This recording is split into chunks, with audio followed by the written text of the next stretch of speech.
यदि आपका सपना है ग्रामीण बैंक में क्लर्क के पदों पर काम करना या पीओ जैसे पदों पर काम करना, तो अभी आपके लिए एक जबरदस्त भर्ती निकाली गई है।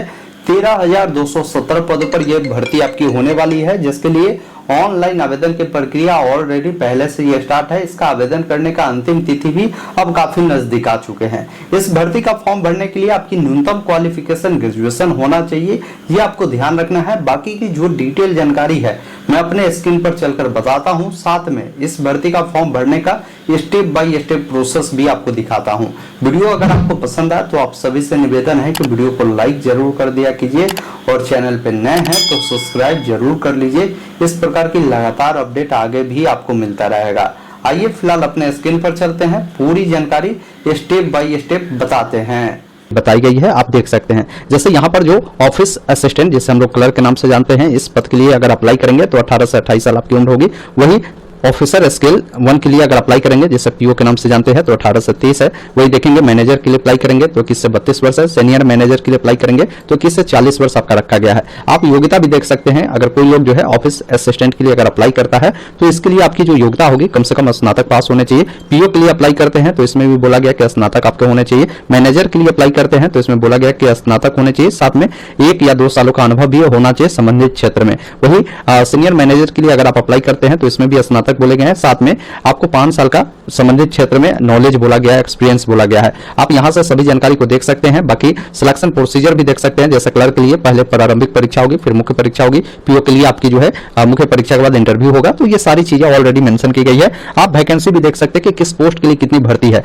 सबसे ज्यादा भर्ती क्लर्क के लिए ही है, करीबन 8,000 सीटों पर, और टोटल मिलाकर 13,217 पदों पर भर्ती है। Application fees general OBC WS को 850 देना है, SC ST को 175 रुपए आपको देना है। तो सारी चीजें समझने के बाद आपको नीचे स्क्रॉल कर कराना है। आपको देखना है कि आपको किस पद के लिए अप्लाई करना है। जैसे ऑफिसर स्किल 1 2 3 के लिए करना है तो यहां क्लिक करेंगे। वही अगर आपको ऑफिस असिस्टेंट यानी क्लर्क के लिए अप्लाई करना है तो आपको यहां पर क्लिक करना है। जब यहां पर क्लिक करेंगे ना तो यहां पर भी सारा डेडलाइन है, 21 तारीख ही लास्ट डेट है, आपको ध्यान रख लेना। और यहां पर बताएगा भी कि आप किस पोस्ट के लिए अप्लाई कर रहे हो वो देख लेंगे। वही अगर आप स्किल 1 2 3 के लिए अप्लाई करेंगे तो यहां पर बता देगा कि ये ग्रुप ये स्तर का पद है, स्किल 1 2 3 के लिए आप अप्लाई कर रहे हैं। तो ये लिंक आपको देख लेना है, आप किस पोस्ट के लिए अप्लाई करते हैं वो पोस्ट का नाम यहां पर मिल जाता है। उसके बाद यहां पर एक ऑप्शन मिलता है click here for new registration, जिस पर आपको क्लिक करना है। आपके सामने रजिस्ट्रेशन फॉर्म आता है जिसमें जो भी जानकारी भरेंगे, जो मैट्रिक के सर्टिफिकेट या मार्कशीट है उसके अकॉर्डिंग भरेंगे। जैसे आपका जो भी फर्स्ट नेम है, अपना फर्स्ट नेम लिखेंगे। जैसे राम फर्स्ट नेम है तो राम और उसी नाम को दोबारा डालेंगे। मिडिल नेम कुमार है तो कुमार लिखेंगे, उसे दोबारा से कंफर्म करेंगे। और शर्मा है, जैसे किसी का 3 अक्षर का राम होता है ना, राम कुमार शर्मा,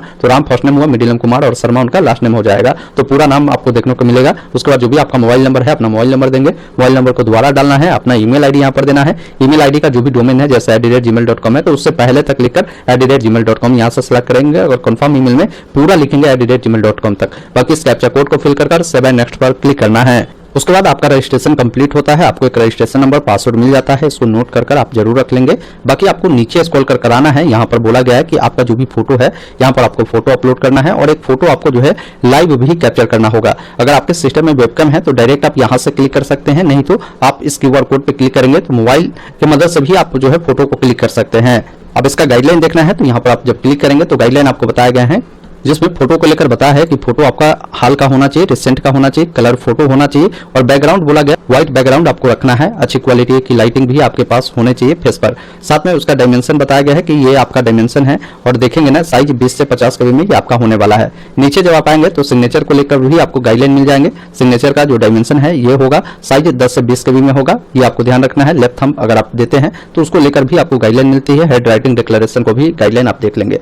तो देखिए फोटो सबसे पहला काम करना है, जो भी आपके सिस्टम में होगा उसको अपलोड करेंगे। उसके बाद लाइव फोटो कैप्चर करने के लिए कैप्चर इमेज पर क्लिक करेंगे या नहीं तो क्लिक हियर टू स्कैन पर क्लिक करेंगे। अब आपके मोबाइल में जो कैमरा होगा ना उससे आपको इसको स्कैन करना है। जैसे ही आप स्कैन करेंगे तो वहां पर क्या है कि एक लिंक बन जाएगा, आप उस लिंक पर क्लिक करेंगे और वहां पर आपको कैप्चर इमेज का ऑप्शन मिलेगा फोटो का, जिस पर क्लिक करना है। अब आपको फोटो अपना कैप्चर करना है और यूज फोटो पर आपको क्लिक करना है। एक मैसेज आ जाएगा कि फोटो आपका सक्सेसफुल अपलोड हो गया और जब आप यहाँ पर देखेंगे ना तो आपका लाइव फोटो यहाँ पर शो कर देता है। अब इस चेक बॉक्स पर टिक कर देना है। फिर जो भी सिग्नेचर है ना, सिग्नेचर आपको यहाँ पर अपलोड करना है। फिर इस चेक बॉक्स पर टिक कर नेक्स्ट वाले विकल्प पर क्लिक करेंगे। उसके बाद अगले स्टेप में आते हैं जहां पर आपसे पूछता है कि आप किस कैटेगरी से बिलोंग करते हैं, कैटेगरी चुनेंगे। उसके बाद यहां से ओके वाले विकल्प पर क्लिक करेंगे। अब यहां पर आपसे पूछता है कि क्या आप दिव्यांग है 40% या उससे अधिक, तो यस करें, नहीं तो नहीं वाले विकल्प पर क्लिक करेंगे। अगर यस करेंगे तो किस टाइप की दिव्यांगता है उसके बारे में आपको जानकारी देने की जरूरत होगी। बाकी आपको नीचे स्क्रॉल कर आना है, यहाँ पर है कि कोई स्पेसिफाइड डिसेबल पर्सन है यानी दिव्यांग है तो उसके बारे में आपको जानकारी देना है, नहीं तो इसको ऐसा ही छोड़ना है। नो कर फिर आगे बढ़ेंगे तो आपसे रिलीजन पूछता है किस धर्म से आप बिलोंग करते हैं और रिलीजन बताएंगे। आपसे पूछता है कि अगर आप माइनॉरिटी कम्युनिटी से बिलोंग करते हैं तो यस करें, नहीं तो नहीं वाले विकल्प पर आपको क्लिक करना है। फिर पूछता है आपसे कि अगर आप जो है गवर्नमेंट सेक्टर या कोई पब्लिक सेक्टर या अंडरटेकिंग इन सब में काम करते हैं तो यस करें, नहीं तो नहीं वाले विकल्प पर क्लिक करें। अगर आप एक्स सर्विसमैन है तो यस करेंगे, नहीं तो नहीं वाले विकल्प पर क्लिक करेंगे। अगर आप जो डिसेबल एक्स सर्विसमैन है तो आप यहाँ पर बता सकते हैं, नहीं तो नहीं करेंगे। ये सारा जानकारी आपको ऐसे ही छोड़ना है। फिर आगे आपको आना है। अब यहाँ पर आपसे पूछा जा रहा है कि अगर आप dependent of serviceman killed in action है, मतलब इस प्रकार के है तो आप बताया, नहीं तो नहीं वाले विकल्प पर आपको क्लिक करना है। ये जानकारी जो है आपका डिसेबल रहेगा। अगर कोई जो है जैसे विधवा महिला होती है या डिवोर्स महिला होती है जिनकी डिवोर्स हो जाती है तो इन सबको रिलैक्सेशन मिलता है, ऐसा है तो आप इस कर रिलैक्सेशन ले सकते हैं, नहीं तो नहीं करेंगे। अब यहाँ पर आपसे पूछता है कि जो इसका भर्ती आया था इससे पूर्व में, अगर आपने इसके लिए अप्लाई किए थे तो आप इस करेंगे, बताएंगे कि कौन सा अटेम्प्ट था आपका। बाकी आपने किसके लिए फॉर्म को भरा था, जैसे 1 2 3 4 से लेकर अभी 14वीं चल रही है तो आप किसके लिए अप्लाई किया था बताएंगे। अगर पहली बार इसका फॉर्म भर रहे हैं तो इसको आप नो कर सकते हैं। फिर आपको नीचे आना है, आपसे नेशनैलिटी पूछा गया है तो इंडियन सेलेक्ट करेंगे। अब आपसे पूछता है कि आपको किस राज्य से अप्लाई करना है। देखिए साथियों, राज्य का जब भी सिलेक्शन करते हैं ना तो एक बार नोटिफिकेशन को देखिए, क्योंकि उन्होंने ये चीज क्लियर कर दिया है कि अगर आप जिस भी राज्य से अप्लाई करते हैं, जैसे कोई बिहार से अगर अप्लाई करता है बिहार ग्रामीण बैंक के लिए, तो इनका हेड ऑफिस बता रहा है कि पटना है, लेकिन यहाँ के लिए आपको जो लोकल लैंग्वेज है वो हिंदी रखा गया है। तो हिंदी लैंग्वेज आप पढ़ना लिखना बोलना जानते हैं तभी आप यहाँ से अप्लाई कर सकते हैं। अब जरूरी नहीं कि मान लीजिए मैं बिहार से हूँ तो जरूरी नहीं कि बिहार से ही हमें अप्लाई करना है। मैं चाहूँ तो यहाँ पर जो छत्तीसगढ़ है यहाँ से भी अप्लाई कर सकता हूँ, क्योंकि यहाँ का भी लोकल लैंग्वेज हिंदी है, मैं ये जानता हूँ, ये ध्यान रखिएगा। मान लीजिए हमें जो है अरुणाचल प्रदेश अप्लाई करना तो कर सकते हैं, बशर्ते मैं इंग्लिश पढ़ना लिखना बोलना जानता हूँ। तो ये विशेष तौर पर आपको ध्यान रखना है, उसी स्टेट से आपको अप्लाई करना जहाँ का लैंग्वेज आप जानते हैं। उसके बाद यहाँ पर आपका बैंक का जो नाम है ये आ जाएगा। उसके बाद जो इसका एग्जाम होगा ना तो प्रेफरेंस देना है, जैसे आप कहाँ रखना चाहते हैं तो आपको 2 प्रेफरेंस देना है। जैसे आप यहाँ से प्रेफरेंस दे दीजिएगा प्रीलिमिनरी के लिए भी और मेंस के लिए भी, तो मैं यहाँ से दे देता हूँ 2 प्रेफरेंस। उसके बाद नीचे आना है, आपसे पूछता है कि आप जब एग्जाम देने जाएंगे तो आईडी कार्ड जो भी आप देंगे तो उसको चेकबॉक्स पे टिक कर बताया कि कौन सा आईडी कार्ड देंगे। जो भी आईडी कार्ड दे रहे हैं तो उस आईडी कार्ड का नंबर आप जरूर डाल दीजिएगा, क्योंकि ये चेक होगा, ये भी आपको ध्यान रखना है। बाकी जो भी आपका पेपर का मीडियम होगा वो मीडियम आपको यहाँ पर सेलेक्ट करना है। नीचे आना है पर्सनल डिटेल में, जैसे आपका जो भी डेट ऑफ बर्थ होगा, पहले डेट, जो मंथ होगा, जो भी आपका ईयर होगा आपको ईयर सेलेक्ट करना है। फिर पूछता है कि आपका जेंडर क्या है, वो बताया, आपकी शादी हो चुकी है तो मैरिड अन्यथा अनमैरिड वाले विकल्प पर क्लिक करें।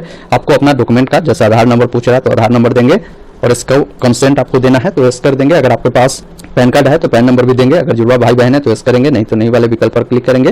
फिर आपको नीचे स्क्रॉल कर आना है, पिताजी का नाम देना है, माताजी का नाम देना है। अब एड्रेस पूछ रहा है, एड्रेस में करस्पॉन्डेंस एड्रेस है, मतलब अभी वर्तमान में जहां रह रहा है वो एड्रेस जैसा भी हो, ग्रामीण क्षेत्र में होगा तो विलेज होगा तो एड्रेस 1 में विलेज, एड्रेस 2 में पोस्ट ऑफिस, एड्रेस 3 में पुलिस स्टेशन देंगे।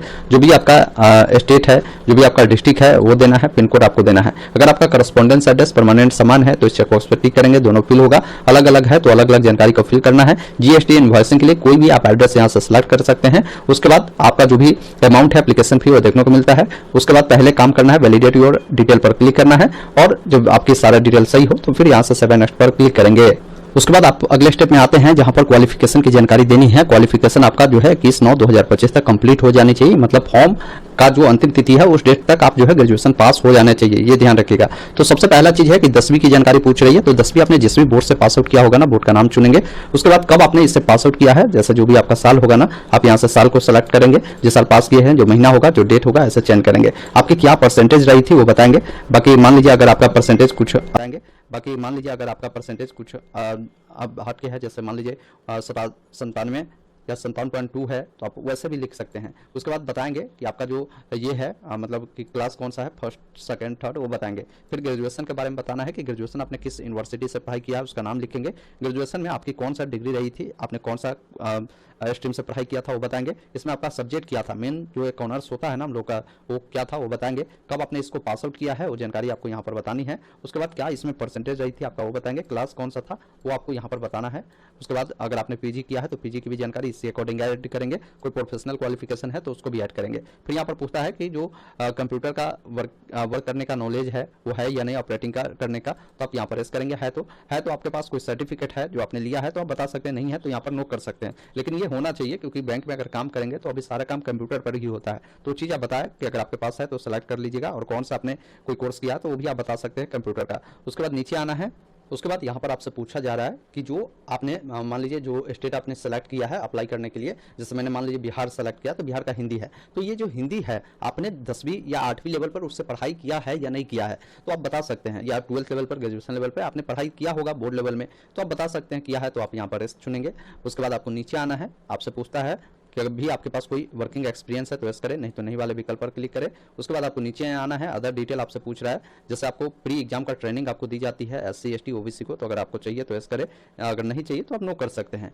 फिर यहाँ पर पूछा गया है कि यदि आपको कभी फाइन किया गया है या कोर्ट के द्वारा दोषी ठहराया गया है तो वैसे स्थिति में यस करेंगे, नहीं तो नहीं वाले विकल्प पर क्लिक करेंगे। अब लैंग्वेज पूछता है, जैसे मैं हिंदी जो है पढ़ना जानता हूँ तो रीड के सामने टिक करेंगे, लिखना जानता हूँ, बोलना जानता हूँ तो ऐसे टिक करेंगे। इंग्लिश फिर पूछता है, तो इससे अकॉर्डिंग क्या है ना कि आपको बताना है, जो भी आप जानते हैं उसके सामने बताएं, नहीं जानते हैं उसको ऐसे ही रहने दें। उसके बाद यहाँ से वैलिडेट योर डिटेल पर क्लिक करेंगे, फिर से बाय नेक्स्ट पर क्लिक करना है। अब आपके सामने फॉर्म का प्रीव्यू आता है, उसमें अपनी तमाम जानकारी देखें। कुछ गलती है तो अभी आप उसको एडिट कर सकते हैं, जानकारी सही है तो आपको इस चेक बॉक्स पे टिक करना है, फिर इस चेक बॉक्स पे भी टिक करना है। अगर आपको कुछ करेक्शन करनी है तब इस पे टिक करना है, अन्यथा जो है आपको इस दोनों पे ही चेक बॉक्स पे टिक कर कंप्लीट रजिस्ट्रेशन वाले विकल्प पर आपको क्लिक करना है और ओके वाले विकल्प पर क्लिक करेंगे, और यहाँ से ओके वाले विकल्प पर क्लिक करेंगे। अब आप अगले स्टेप में आते हैं जहाँ पर डॉक्यूमेंट अपलोड करना है। तो जो भी लेफ्ट थंब इंप्रेशन है उसको आप यहाँ से अपलोड करेंगे। फिर आपका जो भी हेड राइटिंग डिक्लेरेशन है उसको यहाँ पर आपको अपलोड करना है। फिर यहाँ पर आपको जो है जो 10वीं की जो आपकी सर्टिफिकेट है उसको यहाँ पर आपको अपलोड करना है। फिर आपसे पूछा गया है कि आप अपना जो डाटा है डिजी लॉकर से फैच करना चाहते हैं तो इस करें, नहीं तो नहीं वाले विकल्प पर क्लिक कर कैप्चा कोड को डालकर सेव एंड नेक्स्ट पर क्लिक करना है। उसके बाद अब आपको पेमेंट करना है। जो भी पेमेंट लगता है यहाँ से आप बिल डेस्क को सेलेक्ट करेंगे, कैप्चा कोड को डालकर सबमिट करेंगे और यहाँ से ओके वाले विकल्प पर क्लिक करेंगे। पेमेंट करने का मल्टीपल ऑप्शन है, debit card, credit card, net banking, UPI, आप कोई भी एक माध्यम को सेलेक्ट करेंगे। उसके बाद पेमेंट करने के बाद इसका जो भी प्रिंट आउट मिलेगा, जैसे मैंने QR कोड से किया, अब कर इस